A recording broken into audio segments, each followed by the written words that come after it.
Welcome to the deep dive. We all feel it, right? This sense that the American political system is somehow broken. Yeah, We see the gridlock in Congress. The animosity seems to be rising constantly. It feels like we're just stuck. it does. But what if we're maybe missing the bigger picture here? Hmm. So our deep dive today is going to try and unpack this dysfunction using this really powerful lens called systems thinking. Right. Thinking about the whole system, not just the parts. Exactly. We'll explore how the U.S. political system acts like this complex web, all interconnected parts, and how its current brokenness might actually be an emergent property. Meaning it arises from the system itself. Yeah, from underlying structural issues, not just, say, the actions of individual politicians. That's really the core idea for today. Yeah. We want to look beyond just the headlines, the individual events, and try to understand the recurring patterns Okay. and the systemic structures that are actually driving them. Our mission really is to understand why things are happening, not just what's happening. Makes sense. And to do that, we're going to look at three distinct, but as we'll see, interconnected case studies. Okay, what are they? First, the Merrick Garland Supreme Court nomination saga, then Russian interference in the 2016 election, and finally, some aspects of decision-making within the Biden White House. Got it. Three really significant examples. So what's so fascinating about this systems thinking approach is how it sort of reveals these invisible forces at play. And that brings us to this concept you mentioned, feedback loops. You called them the engines of the system. Exactly. They're crucial. And there are basically two main types we need to think about. First, you have reinforcing feedback loops. Okay. These are self-amplifying. Think about like escalating partisan animosity. One side takes an action, the other reacts even more strongly, and it just spirals. Right. It builds on itself. Precisely. Yeah. Then you have balancing feedback loops. These are meant to stabilize things. Elections, for example, are supposed to be a balancing loop. Well, ideally, they pull policy back towards what the public wants. They correct course. Dysfunction often pops up when these really crucial balancing loops get weak or break down. Okay, let's make this concrete. Our first case, the 2016 Merrick Garland nomination. You're saying the traditional process was a balancing loop. For over 2 centuries, yeah. The advice and consent role of the Senate, it generally worked. Presidents nominated, Senates confirmed, even in election years. It happened 6 times just since 1900. But 2016 was different. Radically different. Within hours of Justice Scalia passing away, Senate Majority Leader Mitch McConnell made that statement. He said that the vacancy, quote, should not be filled until we have a new president. And this wasn't about Garland himself. I remember he was seen as a moderate. He absolutely was. Praised by Republicans even. No, this wasn't about his qualifications. It was, let's call it a deliberate structural intervention. A changing of the rules mid-game. So not just politics as usual, but actually creating a new rule. Precisely. It just completely replaced the established norm. Garland's nomination sat there for 293 days. No hearing, no vote. Unprecedented, basically. Since the Civil War, yes, for a nomination that wasn't withdrawn. And what this did was create a really powerful, reinforcing feedback loop. Retaliation. Ah, okay. It set us on a particular path what systems thinkers call path dependency. Once you go down that road, it's hard to turn back. And the Supreme Court effectively became, well, a spoil of political warfare. That norm destruction, that broken balancing loop, it sounds like it left the system weaker. It certainly contributed. Yeah. And this brings us to our second case. Russian interference in 2016. The system was, you could say, primed for that kind of attack. How so? Well, think about the decades of what's called effective polarization.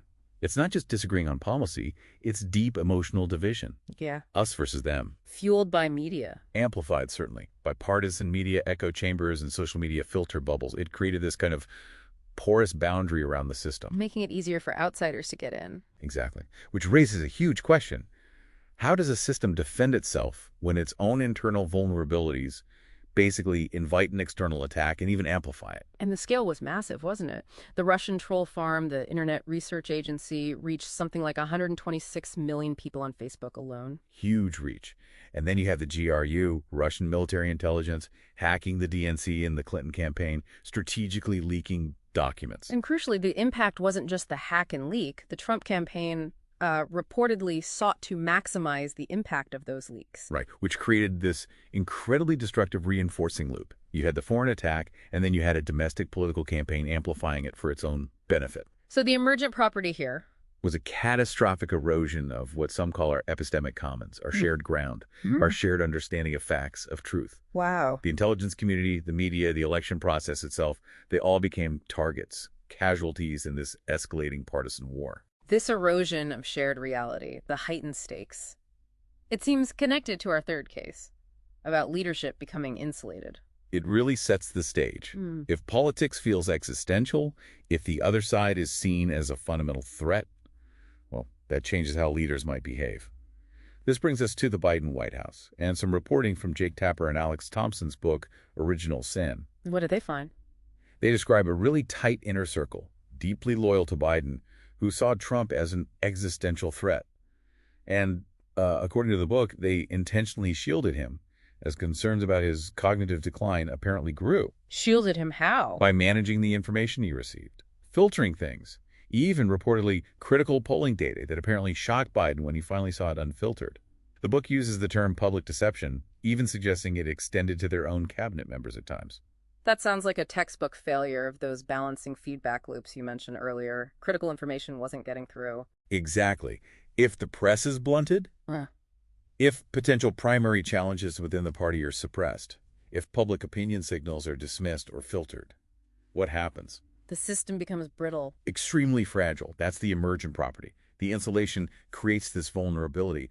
So when the system is exposed to unmanaged, real-world pressure, think about something like the June 2024 debate.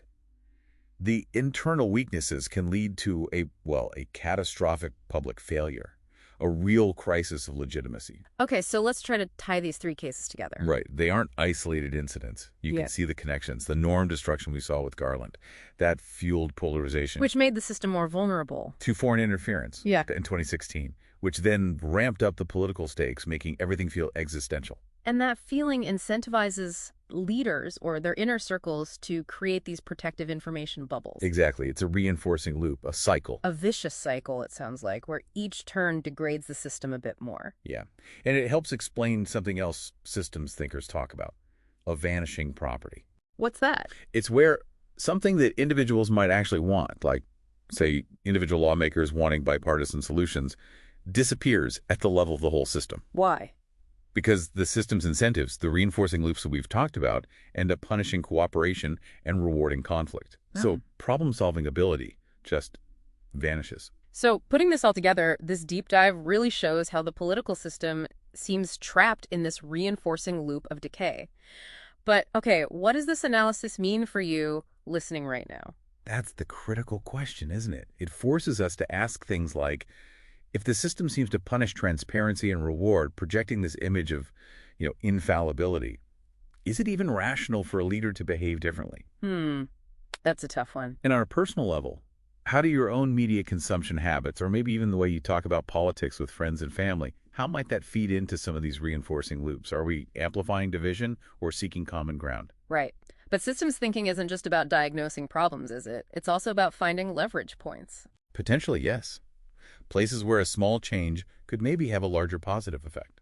So maybe the question for you is, where might a point of leverage for positive change, however small, exist?